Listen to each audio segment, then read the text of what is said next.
High above the ancient hills of Armagh, the spiritual heart of Ireland, St. Patrick's Cathedral stands bathed in vibrant emerald green, a radiant beacon for St. Patrick's Day. This magnificent Gothic revival masterpiece, with its soaring twin spires and intricate stonework, rises where Ireland's patron saint first established his stone church in 445 AD. Chosen by Patrick himself as the centre of Irish Christianity, Armagh has been the ecclesiastical capital for over 1,500 years.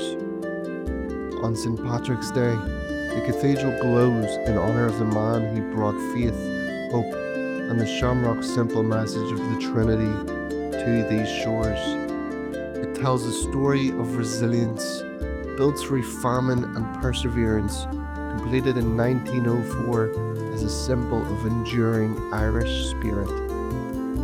As the drum glides past the glowing arches and towering heights, feel the timeless connection from Patrick's first footsteps to this festive night of celebration, music and community.